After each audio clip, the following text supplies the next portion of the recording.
unprecedented for you. This is a Magic the Gathering ASMR video, which, and there's a lot of those out there, but it's been a long time since I've done one of these. Back when I started my channel some 8 years ago now, MTG videos were part of my bread and butter. I did a lot of them, but over the years I kind of stopped playing, to be totally honest, and it's been, at least 5 years now, I want to say, since I've really paid much attention at all to Magic the Gathering. Not because I don't like it or I don't think it's cool anymore, just because I just kind of haven't had the time, to be completely frank. The time to stay on top of it. So, but for whatever reason, I've been getting a number of requests lately to do a Magic the Gathering video. There seems like there's just been more, and it just so happens that I was cleaning up, doing some reorganizing in the bedroom on one of our bookshelves, and I came across a whole variety of booster packs that were completely unopened, that I had never ever opened. And I think what happened was I got these with, fat packs, or whatever the heck those sort of bigger boxes are called. Maybe they're called something different now, but I got those, for unboxings on the channel, and then I just never got around to opening all the booster packs. So these are all from, kind of 2015, 2016 at the latest, I think. I think these three, actually, Origins, Dragons of Tarkir, and Battle for Zendikar, date back to 2015. And I think Eldritch Moon was a 2016 release, but truth be told, even around that time, I was already kind of checking out from Magic the Gathering. So I've got a bunch of others here as well. I've got like a whole whack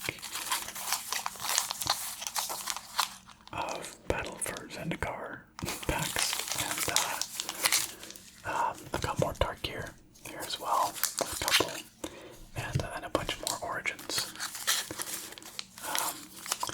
So, you know what, this is just going to be an old-fashioned booster pack opening video, and I don't know anything about the state of the meta these days. I don't, even at the time that these cards came out, I wasn't really that into it, so I honestly don't know if there are good cards to be had in here.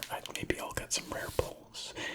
If I do, you guys have to let me know. You have to let me know down in the comments if we get something really special in here. Generally speaking, these packs are like,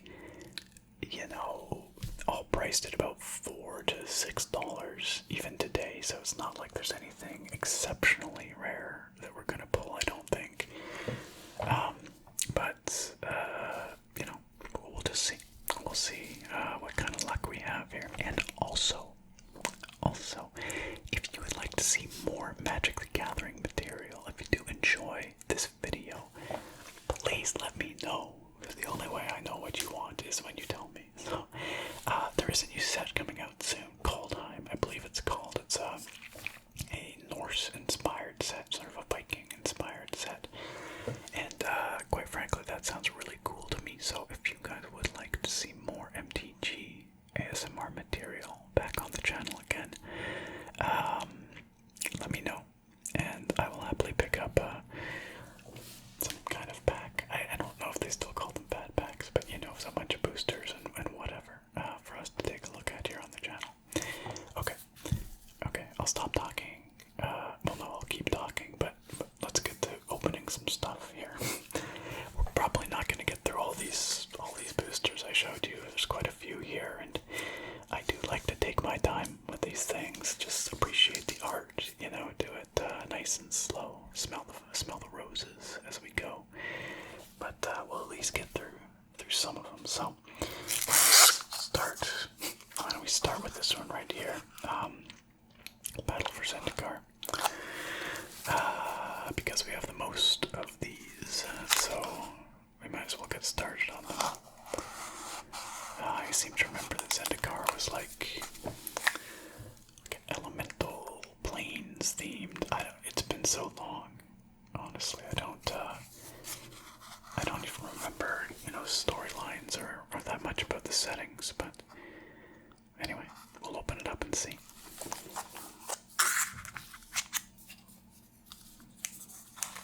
Gonna use my handy dandy scissors because trying to pull these open on an ASMR video gets really loud. Crinkles are good, but too much is not. So we're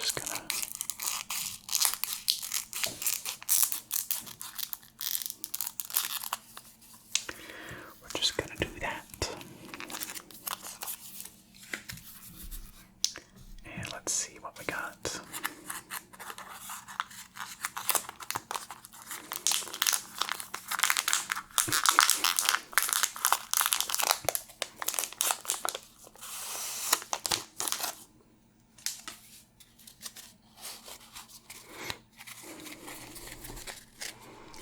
Okay, so those of you who are familiar with Magic probably know that it's, the packs are organized in such a way you get your common cards first, then you get your uncommons, and then you get your rare. And first thing up, we have Anticipate. An instant. 2 mana. Blue card. Look at the top 3 cards of your library. Put one of them into your hand, and the rest on the bottom of your library in any order.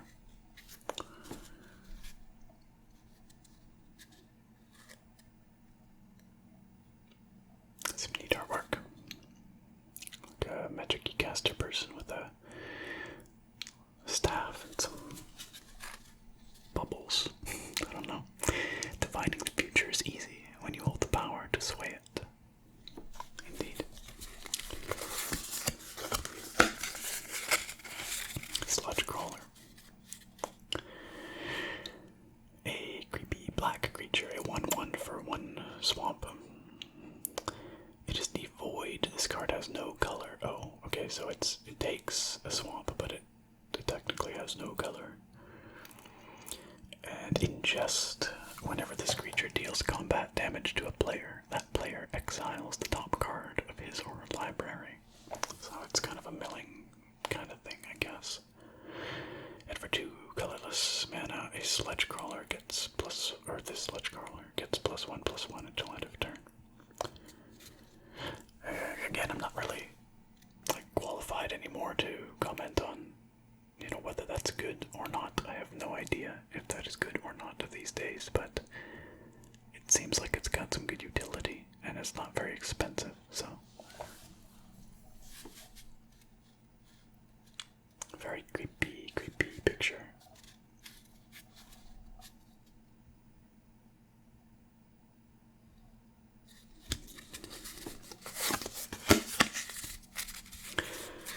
Earthen Arms, a green card. 2 mana sorcery. Put 2 +1/+1 counters on target permanent. That's right. Green is all about the counters. Lots of stuff to move around counters and make new counters. And an Awaken 4 for 7 mana. If you cast this spell for 7, it's kind of like a kicker cost almost.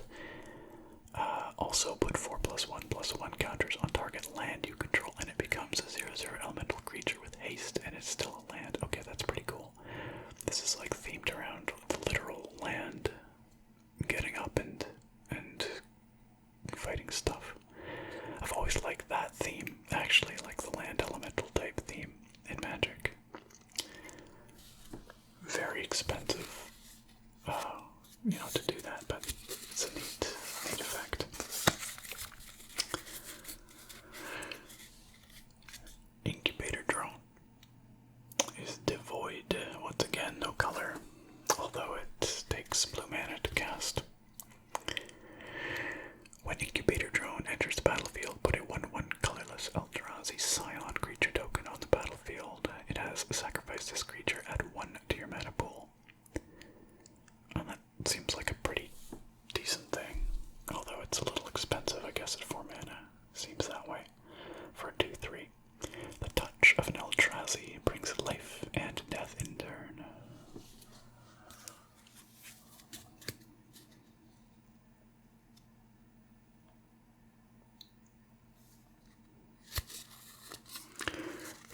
those are spooky looking. Gobos. Good old gobos. Goblin War Paint. A 2-mana red enchantment. Enchanted creature gets +2/+2 and has haste. That seems very classic. That's a very classically red themed kind of thing. And seems like decent value, I think, but again, it's hard to know. The Eldrazi may not be intimidated, but if it boosts the goblin's confidence, I see no reason to discourage it. Jellin, half a century.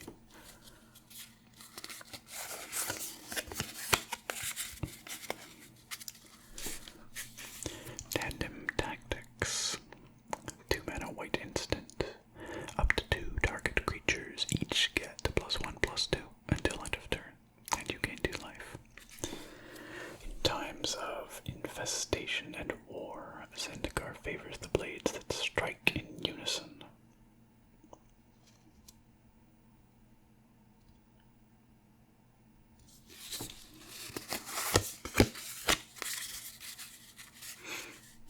Outnumber. A red instant. 1 mana. Outnumber deals damage to target creature equal to the number of creatures you control. And that seems like a pretty red thing. Everyone who could still lift a weapon had a part to play, or had a part in retaking Seagate. Not the hard drive manufacturer. At least I don't think so. More spooky looking creatures. I guess Eldrazi, probably.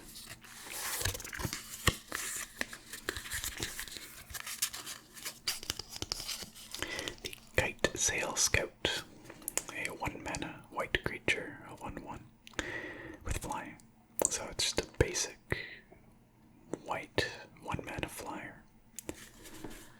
But you know what? I guess you need your cannon fodder. Your basic cards. The wind in one's hair, the sun on one's back, the joy of open skies. The next generation of core must know this kind of peace.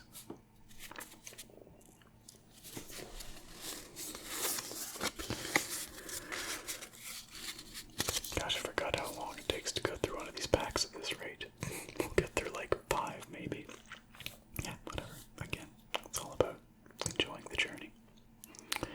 Sheer Drop. Rippin' pepperonis, my guy. 3 mana, white sorcery. Destroy target tapped creature. Oh yeah. And it's got an awakened cost as well, so it can also bring land to life.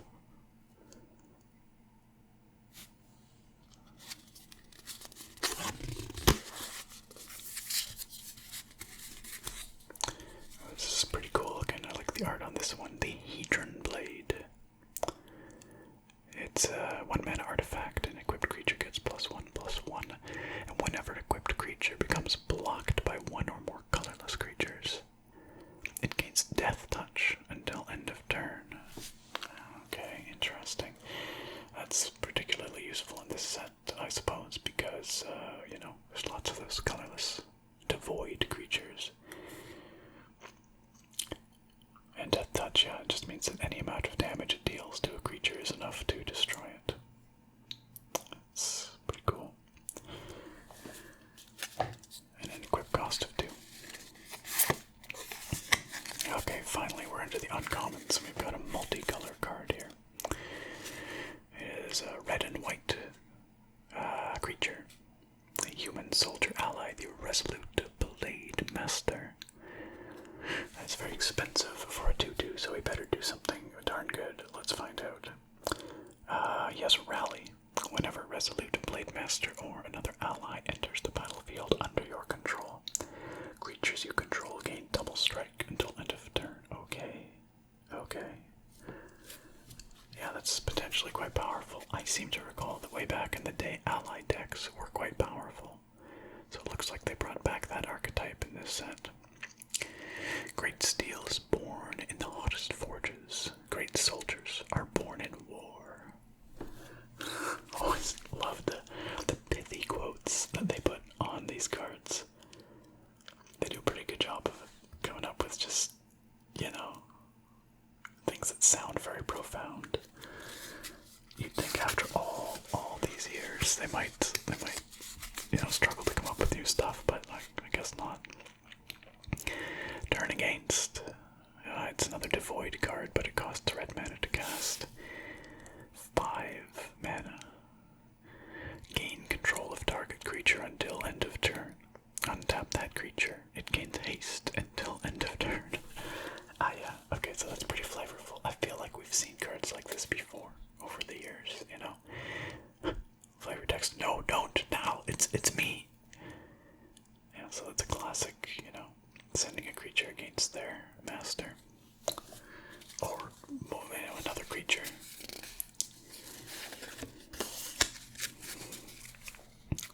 Honestly, in between when I stopped playing Magic and now I've played a lot of Hearthstone. I haven't recently, but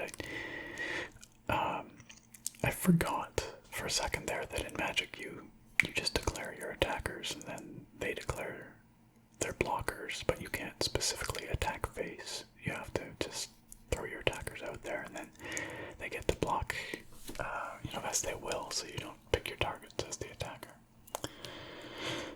We've got a Blighted Cataract. It is a land. Tap it to add a colorless mana to your pool, or play 5 colorless and an island.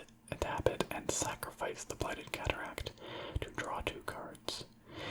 So, it's nice to have that flexibility of the card draw, but holy crap, that's a high price to pay. That's a lot of mana for just a card draw. Once water ran here. Now only dust and ash fall from the cliff tops.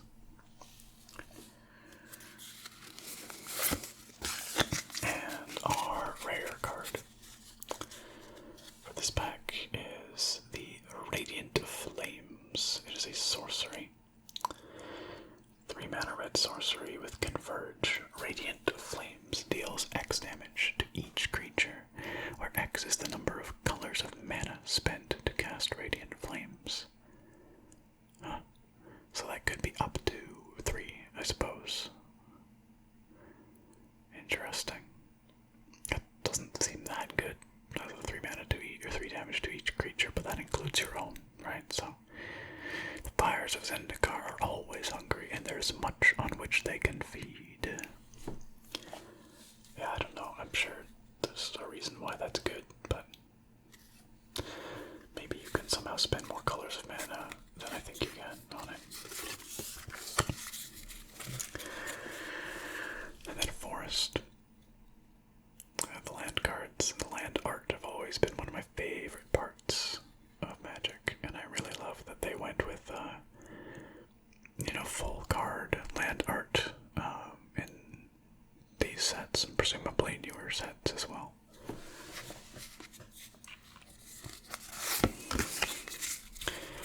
And an Eldrazi Scion token, which is appropriate because we got a card that makes those, so. There we go.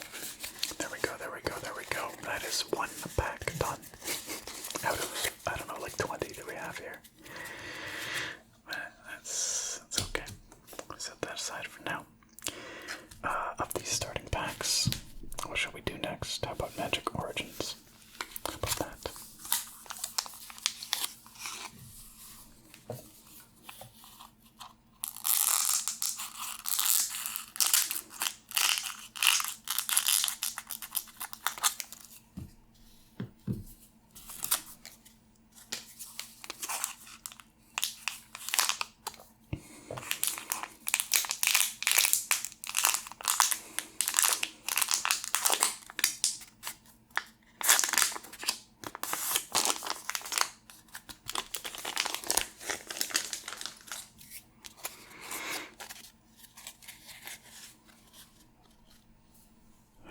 So to start with, we've got goblins.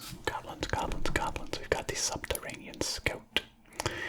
2 mana, 2/1 goblin creature. When Subterranean Scout enters the battlefield, target creature with power 2 or less can't be blocked this turn.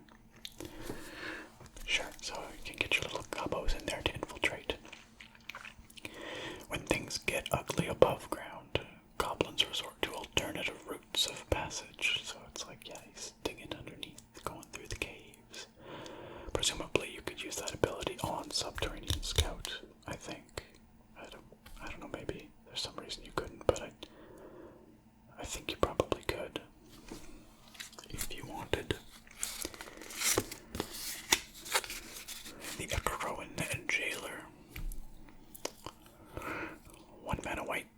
Soldier 1/1. You can pay 3 mana to tap target creature.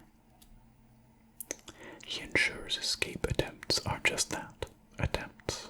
It's freaking built. Look at that guy.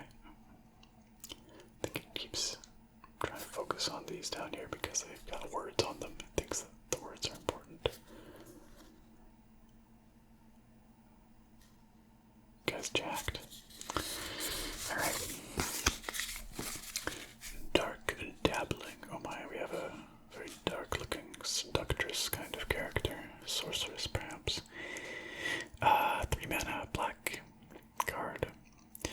An instant, regenerate target creature and draw a card. Regenerate means the next time the creature would be destroyed this turn, it isn't. Instead, tap it, remove all damage from it, and remove it from combat. Oh, once again, focus issues. You know what, let's just move these. Let's move them away so it stops doing that. And then also this thing called Spell Mastery. Spell Mastery. If there are 2 or more instant and or sorcery cards in your graveyard, also regenerate each other creature you control. Wow, okay.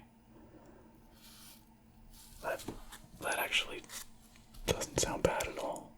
Like for 3 mana, that seems pretty solid as an instant. Cool.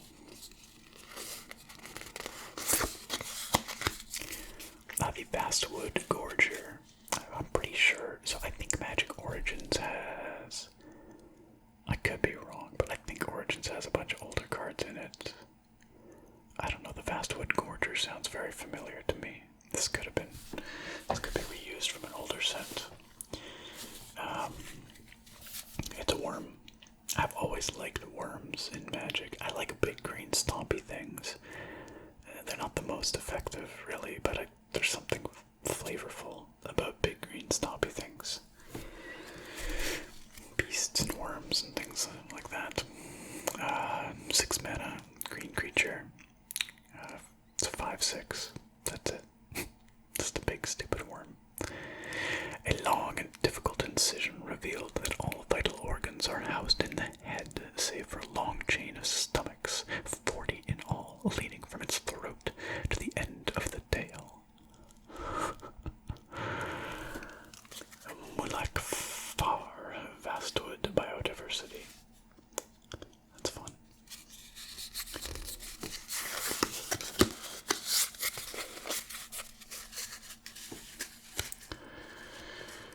Disperse. Return target non-land permanent to its owner's hand. Yeah, that seems like another old card. It's pointless to hold on when you have nothing to hold on with. Once again, those flavor text writers with the pithy statements. Prickle Boar.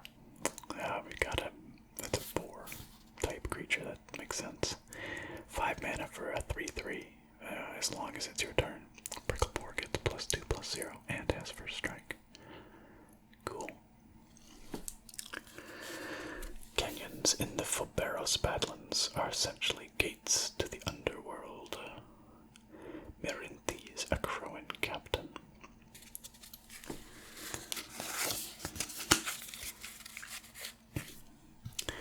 Reeve Soul. Destroy target creature with power 3 or less for 2 mana. Black card. I was not convinced you had a soul until I saw it for myself, says Liliana Vess.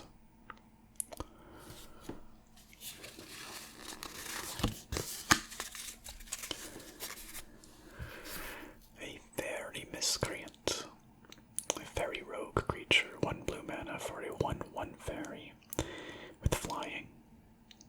And when Fairy Miscreant enters the battlefield, if you control another creature named Fairy Miscreant, draw a card.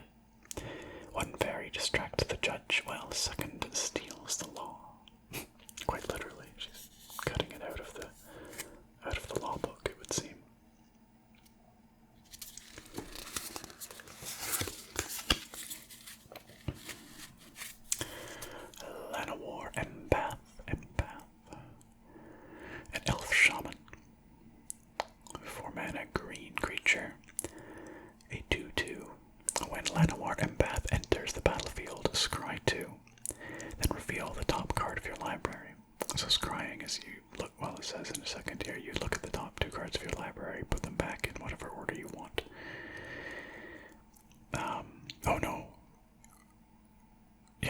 okay, sorry, it's been a while. Yeah, put any number of them on the bottom of your library and the rest on top in any order, so you can choose to keep the cards or not. Just put them back in the bottom.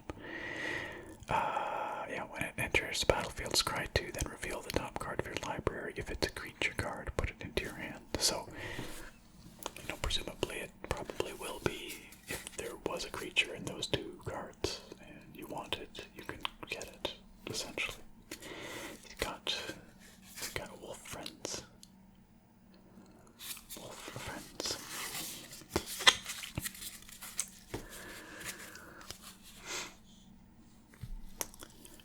Kythion's Tactics. A couple of planes. Colorless mana for a sorcery. Creatures you control get +2/+1 until the end of turn. And it's got that spell mastery thing in this case. Those creatures also gain vigilance until end of turn. Not bad. Not bad at all. Seal the gate. This is our fight now. Looks like they're fighting some big old giants or ogres or something like that. Okay, we're into the uncommons. Ravaging Blaze. It's a lot of fire. It's a pretty cool picture, though. It's one of those spend as much mana as you want on it type cards. 2 mountains and X. Ravaging Blaze deals X damage to target creature. And it's got spell mastery, which allows it to also deal X damage to that creature's controller. Ooh, boy. That could be pretty painful in a burn deck. In time, not even the fire monks could keep up with Chandra. Chandra Nalar, I guess. She's one of the sort of planeswalker-y, not walker-y, she's a planeswalker character. I don't know, I haven't read the novels or anything, but she's sort of a main character, I guess. Goblin Glory Chaser. 1 mana, 1/1 in red. With a renown 1, when this creature deals combat damage to a player, if it isn't renowned, put a +1/+1 counter on it, and it becomes renowned. So basically, yeah, if it manages to hit a player, it gets a bit more powerful. As long as Goblin Glory Chaser is renowned, it has menace, which means it can't be blocked except by 2 or more creatures. Okay. Alright, you know what? That's like for 1 mana, that's a lot of potential usefulness, I guess.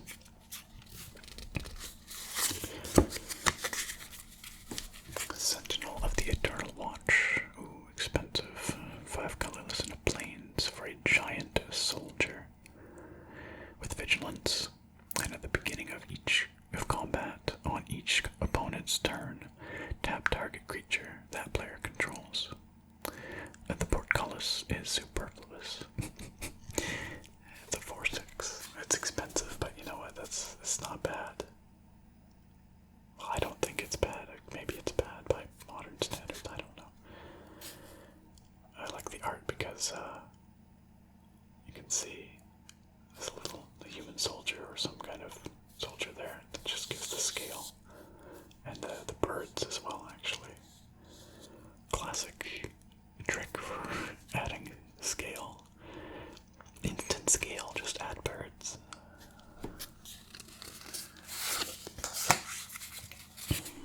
And our rare card, Hallowed Moonlight. 2 mana white instant until end of turn. If a creature would enter the battlefield and it wasn't cast, exile it instead. Oh, interesting. Draw a card. So basically, if someone would bring a creature in from some means that it wasn't casting it from their hand, so if they're trying to bring it back from their graveyard or whatever, you basically just get rid of it. Creatures of darkness instinctively hide from the light. This guy's having a bad day. Go down the corner there. Bad day.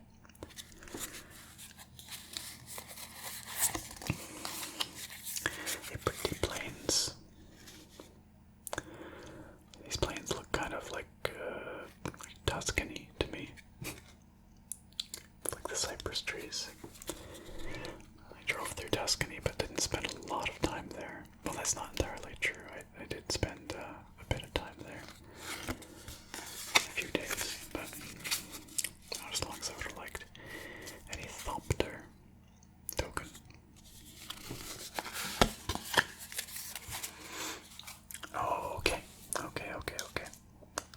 let's do Dragons of Tarkir next. How about that? How about that? How you like that? As Blackpink says.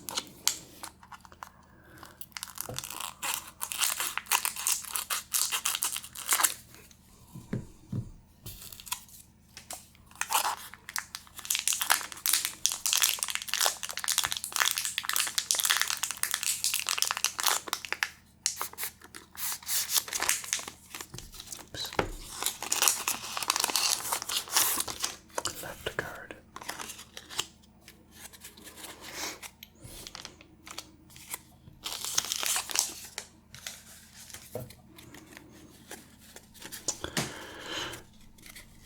Okay, so we've got the Scream Reach Brawler, 3 mana red creature, an Orc Berserker, with a dash cost, which means you may cast this spell for its dash cost. If you do, it gains haste and is returned from the battlefield to its owner's hand at the beginning of the next end step.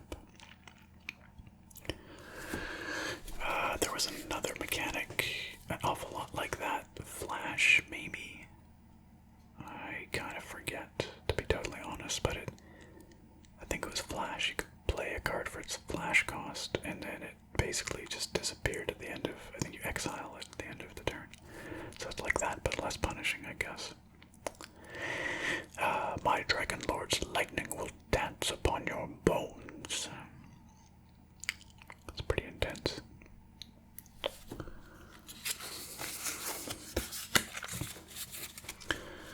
The Light Walker. 2 mana, 2/1 human warrior. Light Walker has flying as long as it has a +1/+1 counter on it. Oh, that's kind of neat. Can synergize well with some green stuff that puts counters on things, or, but white does a lot of that as well, a lot of buffing. The greatest rift Dromoka gives, or the greatest gift, pardon me, Dromoka gives, is the ability to fly without wings.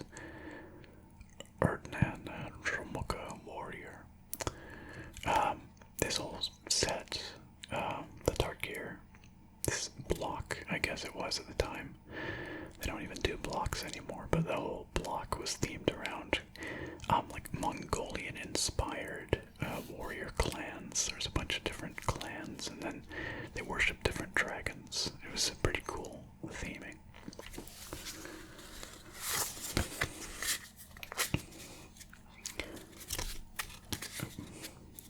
Okay, this is just badass. The Wandering Tomb Shell. It's like literally a gigantic tortoise with a frickin' tomb on its back. A zombie turtle. Oh my god.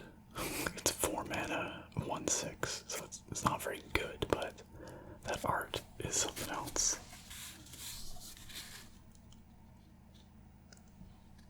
It's just a very flavorful card. It's super neat.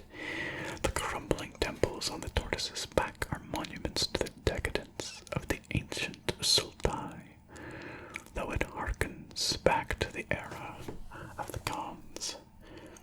Silumgar allows it to walk his territory as a warning to those who would oppose him. Neato.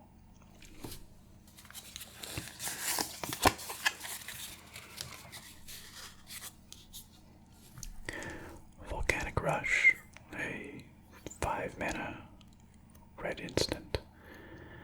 Attacking creature gets +2/+0, or attacking creatures, all of them, and gain trample until end of turn. Well, that's definitely a Hail Mary type card.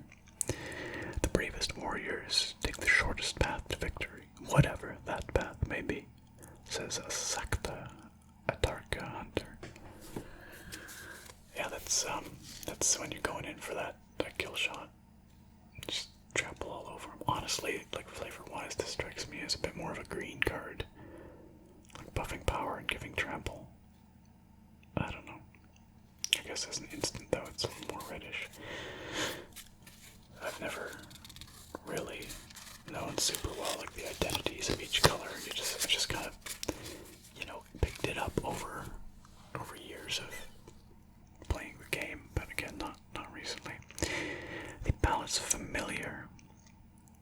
2 mana blue, 1/1 bird with flying, and whenever Palace Familiar dies, draw a card.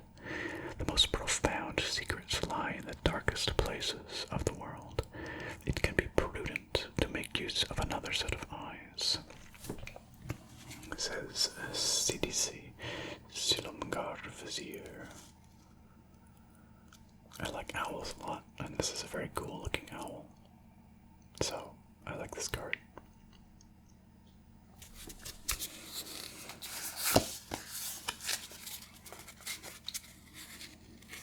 Oh, that's neat. It's a very kind of spooky looking, very it's hard to describe. It's just a very soft looking piece of art. But this guy's big creature coming out of the mists, the Conifer Strider, a 4 mana green elemental, a 5/1. It is hexproof. This creature can't be the target of spells or abilities your opponents control. And that makes it a little more durable than its paltry 1 toughness would suggest, but still not exactly much of a threat. Atarka's presence thaws the glaciers of Gelsisma, forcing its elementals to migrate or adapt. I think I really like the concept of a Conifer Strider, though. I come from a part of the world where we have tons and tons of coniferous trees. They're huge, towering things, and the thought of them coming to life like Ents is frankly cool as hell. It would be scary, but super cool. He's sprinting a war brute. Lots of expensive cards here. 5 mana, red ogre berserker, and the image, symbol, I guess, in the background here, if I recall correctly, is to do with which clan the card is associated with, and which dragon by extension. Sprinting Warbrute attacks each turn if able, so you cannot stop him. And he has a dash cost. Okay. I guess that's one way you could control him a little bit. You could use the dash cost to send him out so that he comes back to your hand. But it's pretty costly. 5/4. Oh, this is a fun one. Stampeding Elkherd. A creature, an elk, has multiple elks. 5 mana for a 5/5. Formidable, it says. Whenever Stampeding Elkherd attacks, if creatures you control have total power 8 or greater, creatures you control gain trample until end of turn. Okay, that's not bad. I mean, playing green like this and this creature being a 5/5 on its own, it would not take much to trigger that prerequisite. And then suddenly all your creatures have trample. The Atarka use them not just for food, but also to clear away snow, trees, and enemy forces.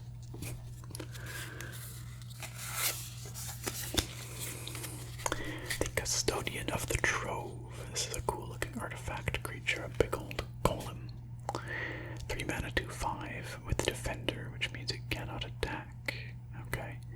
Custodian of the Trove enters the battlefield tapped. Yeah, that's not so great. Like 3 mana for a 2/5, I'm pretty sure is decent value, but the fact that it cannot attack and it comes into play tapped kind of sucks. Silumgar delights in repurposing the treasures of other clans to serve his own ravenous greed. Poopy card, but cool art.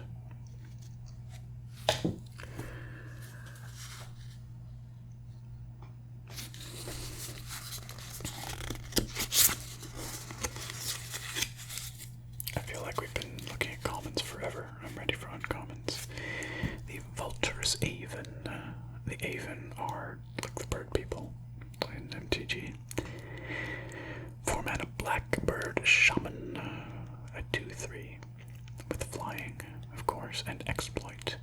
Whenever this creature enters the battlefield, you may sacrifice a creature.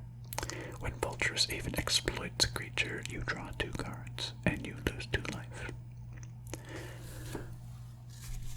That is a very black ability.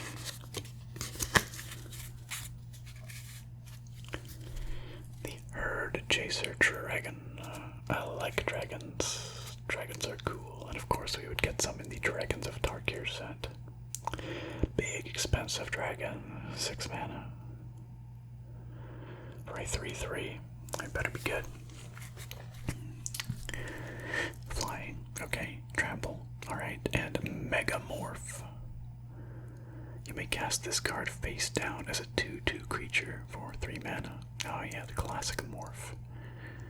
Turn it face up at any time for its Megamorph cost and put a +1/+1 counter on it. Alright.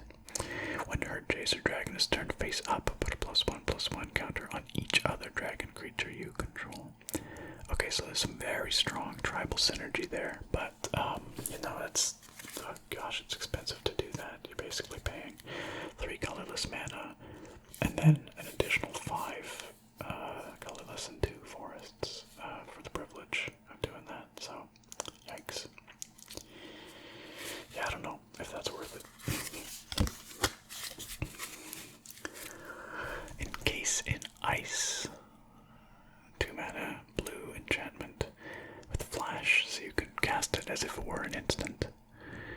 Enchant a red or green creature. Only red or green. Interesting. When Encase in Ice enters the battlefield, tap enchanted creature. Enchanted creature doesn't untap during its controller's untap step. Okay. I used to have a deck that was based all around tapping creatures and keeping them tapped, you know, so they wouldn't untap. I called it Tap Dance. It was kind of fun. Used, what was that card called? Mists of Stagnation. And, yeah, that was a long time ago. The Foul Tongue Invocation sounds gross. 3 mana black instant. As an additional cost to cast Foul Tongue Invocation, you may reveal a dragon card from your hand. Target player sacrifices a creature. If you revealed a dragon card or controlled a dragon as you cast Foul Tongue Invocation, you gain 4 life. Yeah, that doesn't seem bad. If, you know, in a dragon-themed deck, certainly, there's good uses for that. And our rare is CDC, Undead Vizier, who must be a very important individual because we have seen reference a few times to CDC in the flavor text and such. CDC is 5 mana, black legendary creature, a zombie naga. A 4/6 with Death Touch and Exploit. When CDC Undead Vizier exploits a creature, you may search your library for a card, put it into your hand, and then shuffle your library. Yeah, I think that's pretty powerful. Any of those, like, they call them, I think, tutor-style moves after the classic demonic tutor card are pretty darn powerful, because they let you set up your combos and get the cards that you need for your combos, which is not always an easy thing to do. They remove some of the, you know, the element of chance that is inherent in Magic. So, yeah, the fact that he can do it repeatedly, he just has to sacrifice creatures for it, but hey, you know, I'm sure you can come up with lots of fodder to, you know, pull off your big combos. I don't know for sure, but that seems pretty darn good to me.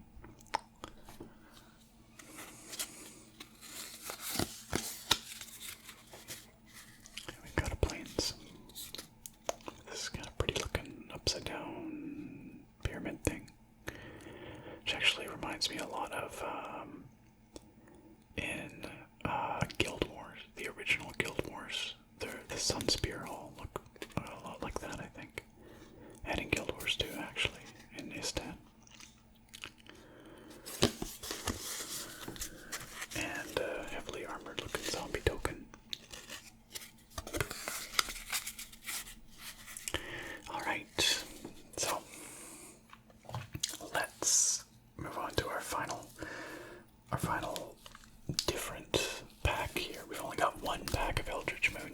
so this is the one and only that we're gonna do here, and then yeah, maybe I'll do a couple other packs. It seems pathetic. We've only done 3 so far, but we'll try and get through a few more. But like I say, I don't like to be rushed. I like to take the time to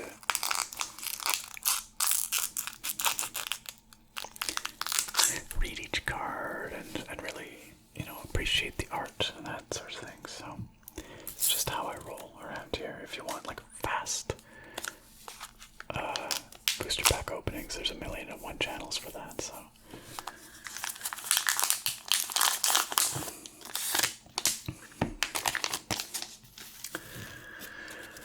that just ain't how we do it around these parts. Okay, so Eldritch Moon. This is a spooky set, very spooky, and we have the Boon of Emrakul. A black enchantment. Enchanted creature gets +3, -3. You could use it to kill things, or if you had a really tough creature, you could use it, I guess, on your own creature. All around Emrakul, life reformed in her image. Yikes.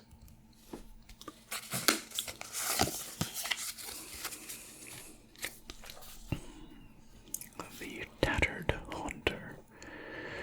No affiliation with the Pokemon, presumably. Other than being a ghost,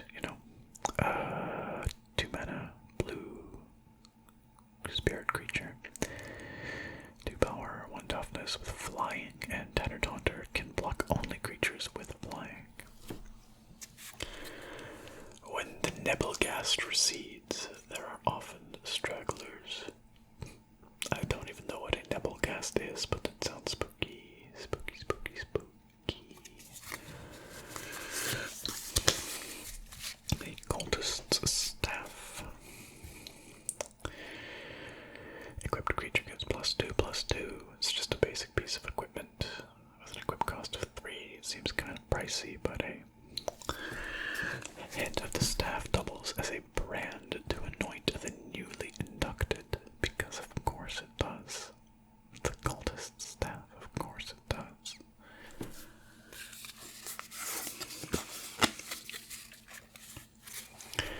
The Wailing Ghoul. Spooky. Zombies. 2 mana, 1/3. When Wailing Ghoul enters the battlefield, put the top 2 cards of your library into your graveyard.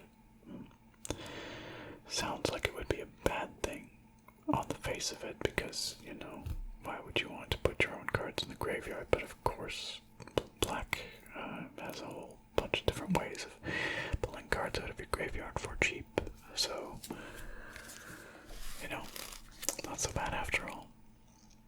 Don't worry, sweet brother. Help is on the way, says a ghoul-colored Kisa.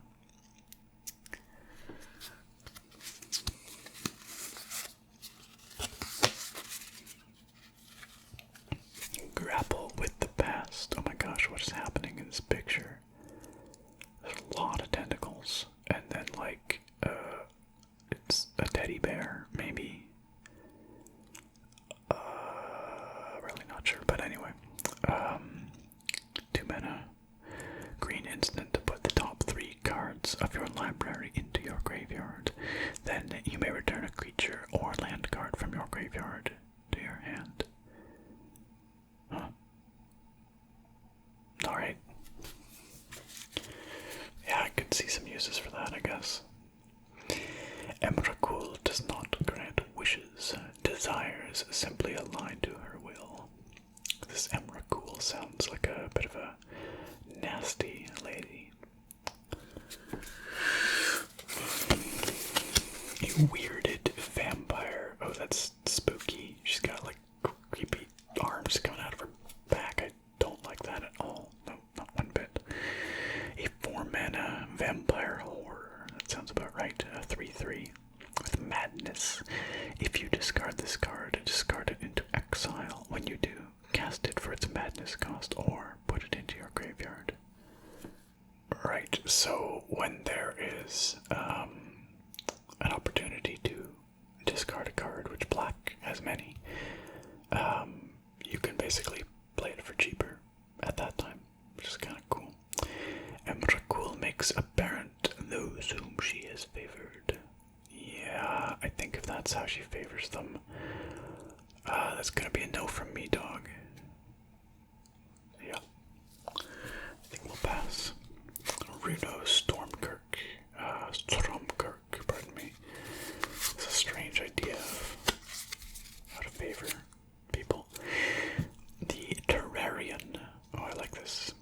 It's an artifact, 1 mana. Terrarian enters the battlefield tapped. You can pay 2 mana, tap it, and sacrifice it to add 2 mana of any combination of colors to your mana pool. When Terrarian is put into a graveyard from the battlefield, draw a card. Cool. I just like the art of the land inside this vessel. It's pretty neat. A Stensia Banquet. 6 mana. Pardon me, 3 mana. I think these are vampires.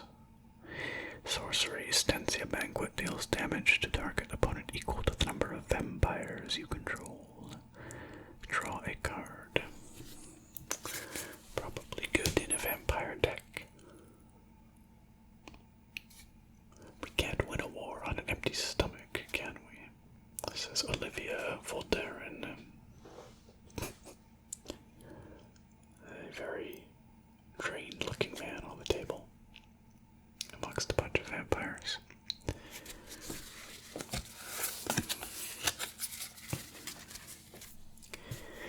Guardian of Pilgrims. 2 mana white spirit cleric, a 2/2. When Guardian of Pilgrims enters the battlefield, target creature gets +1/+1 until end of turn. Immune to the physical warping caused by Emrakul, Geists proved to be some of humanity's most important allies. Cool. We're into the uncommons now. Unsubstantiate. Return target spell or creature to its owner's hand. Get out of here. Nicely done, Jace. You always were good at disappearing acts, says Lillian FS. Yeah, that's kind of a basic thing, but, useful when used at the right moment. A Weaver of Lightning. Let's say a red card. 3 mana, Human Shaman, a 1/4, with a reach, so it can block creatures with flying, even though it itself does not have flying. Whenever you cast an instant or sorcery spell, Weaver of Lightning deals 1 damage to target creature an opponent controls. Okay.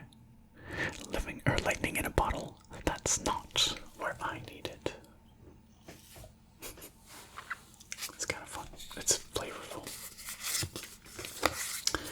The Subjugator Angel. Whoa. This lady's serious. Check that out. Yikes. Would not want to be on her bad side. 6 mana, 2 planes, 4 colorless for a 4/3 angel creature. With flying, naturally. And when Subjugator Angel enters the battlefield, tap all creatures your opponent controls. Hell yeah, that's pretty good. It's expensive, but it could be quite useful. The remnants of Innistrad's corrupted angelic hosts collapsed to form the Flight of Nightmares. Ooh, spooky stuff.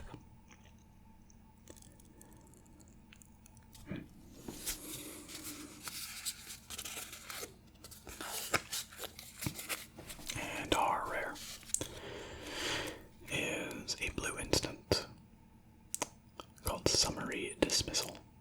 Exile all other spells and counter all abilities. Yikes. very much the end of an argument. I have this much other stuff being, cast on the stack, and then you just kind of end it all. Let's start fresh, shall we?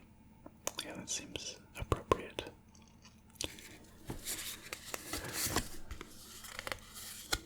Oh, weird. Why do we have another? I'm actually not sure what kind of card this is. It's like a token, but not. A Kessig Prowler. 1 green mana. A werewolf horror. Transform Kessig Prowler. Oh, this is a 2, so if we flip this over, right, it'll turn into something else. In the wake of Emmakruel, some werewolves' human forms were lost forever. And then on this side, the sinuous predator. Oh my gosh. Look at all those heads. That's terrifying. An Eldrazi werewolf. A sinuous predator can't be blocked by more than one creature. A different kind of transformation has taken place, indeed.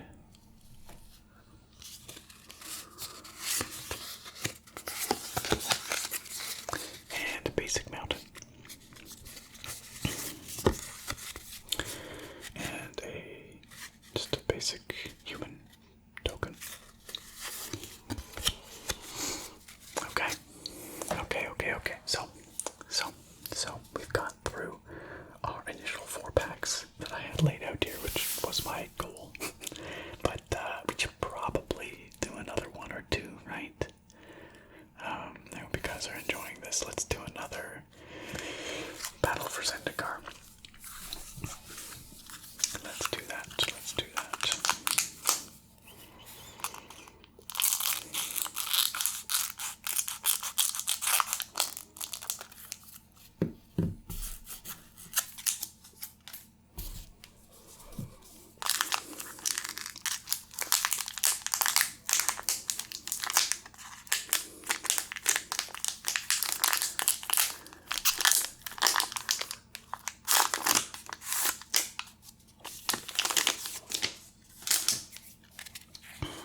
Okay, more Lovecraftian horrors.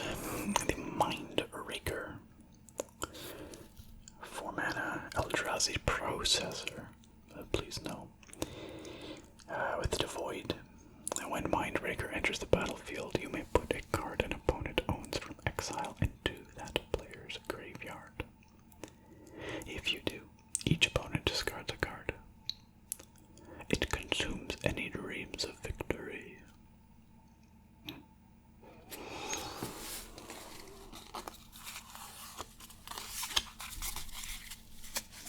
The Territorial Baloth. I do like I said, these big green beasties. 5 mana for 4/4 with a landfall. Whenever a land enters the battlefield under your control, Territorial Baloth gets +2/+2 until end of turn. Hey, that seems alright. Now it's basically a 5 mana conditional 6/6. Although I guess if you play more than 1 land in a turn, then you can buff it up more. It knows nothing of Eldrazi or Planeswalkers, just that there are new intruders in its territory.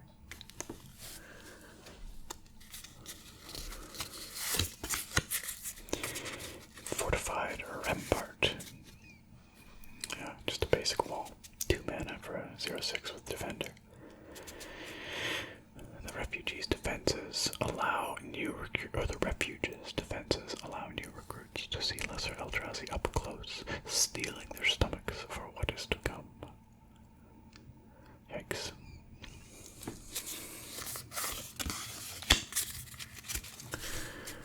A belligerent whiptail. 4 mana worm. Good old worms. A 4/2 with landfall. When a land enters the battlefield under your control, it gets first strike, which is pretty useful for creatures such as this, which have low toughness. Whiptails can sense a traveler's footsteps from a great distance. Measuring that distance has been difficult, says Jelen, Aphos Sentry.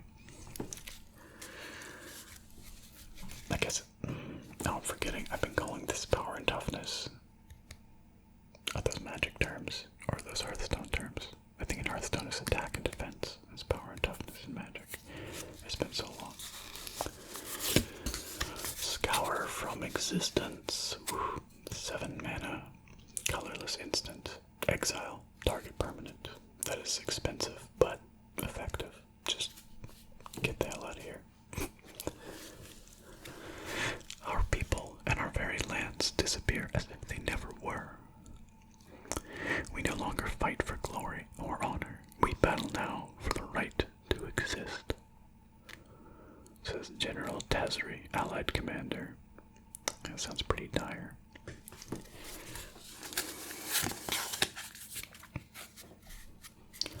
Grave birthing. You. Can we not? Can we not? 3 mana. Black instant, but devoid, so not actually black.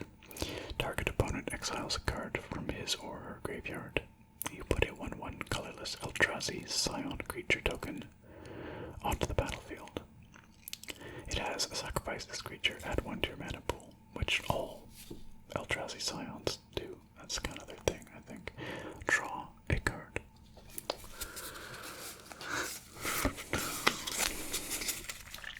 Oh, more worms. I like me worms. Brood Hunter Worm. 4 mana. That's it. A 4 mana 4/3. The native creatures of Zendikar have adapted to live under rocks and crawl through underbrush in order to avoid the most voracious predators.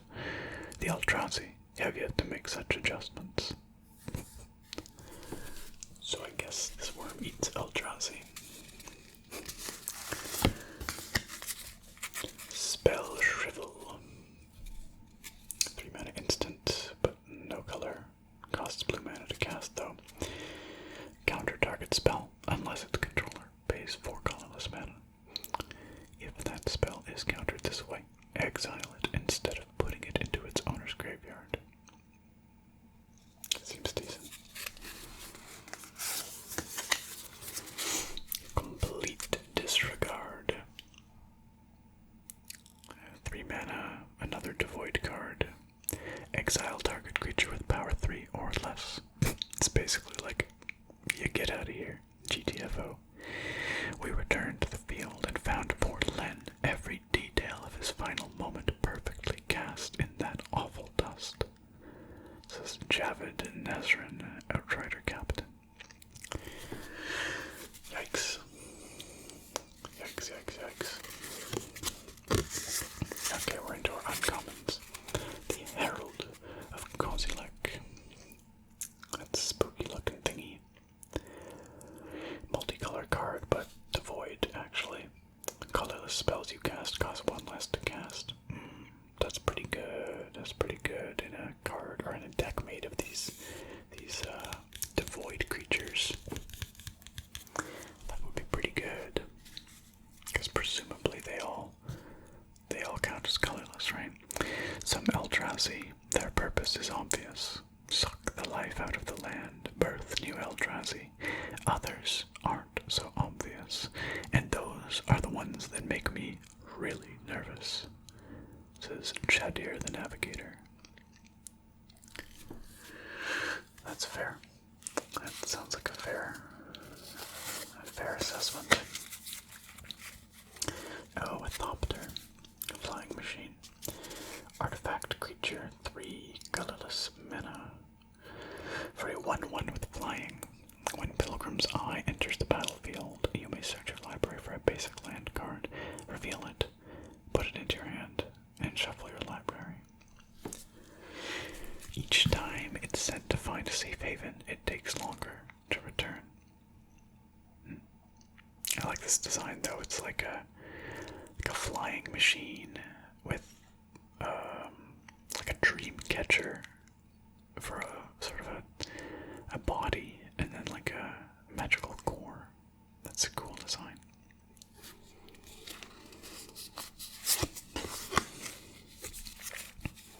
Encircling Fissure. 3 white mana instant to prevent all combat damage that would be dealt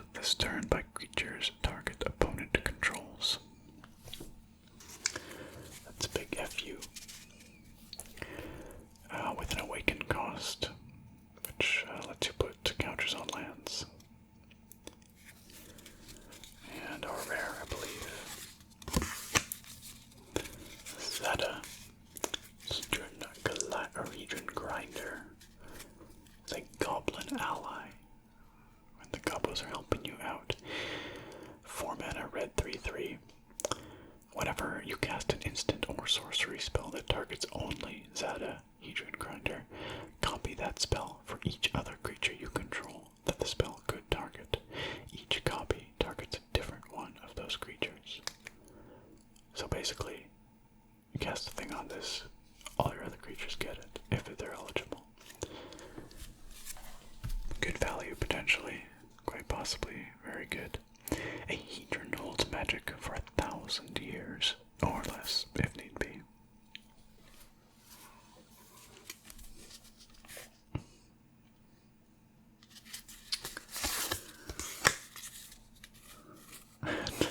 Why? Okay, we got a foil here, which is, they're always pretty. I like foils, but why does it have to be the gross one? This grave birthing. Like, I don't even know what's happening there, but I don't like it. It's icky. But anyway, at least it looks neat.